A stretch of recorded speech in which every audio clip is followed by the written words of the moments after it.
వైసీపీకి రాజ్యసభ సభ్యత్వానికి రాజీనామా చేస్తారనే వార్తలను అయోధ్య రామిరెడ్డి ఖండించారు. కొన్ని రోజులుగా విదేశాల్లో ఉన్న ఆయన ఇవాళ గన్నవరం విమానాశ్రయానికి చేరుకున్నారు. ఈ సందర్భంగా విలేకరులు అడిగిన ప్రశ్నకు ఆయన బదులిచ్చారు. అదంతా తప్పుడు ప్రచారమని, ఇప్పటికే ఆ విషయం చెప్పానని స్పష్టం చేశారు. కాగా ఇటీవల విజయసాయిరెడ్డి రాజ్యసభకు రిజైన్ చేసిన విషయం తెలిసిందే. నేపథ్యం నుంచి వచ్చిన వాళ్ళకి తెలుస్తాయి, కొన్ని వేరే ప్రొఫెషన్స్ నుంచి వచ్చిన వాళ్ళకి అంత ఈజీగా ఉండదు. ఒక్కోసారి 100 మార్కులు వస్తాయి, ఒక్కోసారి 0 మార్కులు వస్తాయి. కొంచెం ఆ ఒత్తిళ్ళు వచ్చినప్పుడు నిలబెట్టుకొని దాన్ని సర్దుకొని జాగ్రత్త చేసుకొని వెళ్ళే ప్రాసెస్లో కొంతమంది సర్దుకోగలుగుతారు, కొంతమంది సర్దుకోలేకపోతారు. ఏదైనా మనం ప్రాక్టికల్గా చూసుకుంటే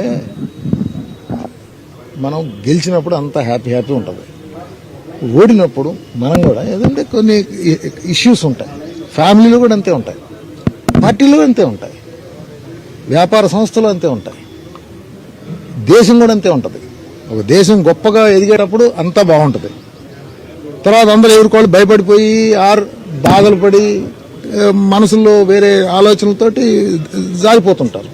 సో దాన్ని మనం ఇష్యూస్గా తీసుకోవద్దు. రాజకీయ నేపథ్యం నుంచి వచ్చిన వాళ్ళకి తెలుస్తాయి, కొన్ని వేరే ప్రొఫెషన్స్ నుంచి వచ్చిన వాళ్ళకి అంత ఈజీగా ఉండదు. ఒక్కోసారి 100 మార్కులు వస్తాయి, ఒక్కోసారి 0 మార్కులు వస్తాయి. కొంచెం ఆ ఒత్తిళ్ళు వచ్చినప్పుడు నిలబెట్టుకొని దాన్ని సర్దుకొని జాగ్రత్త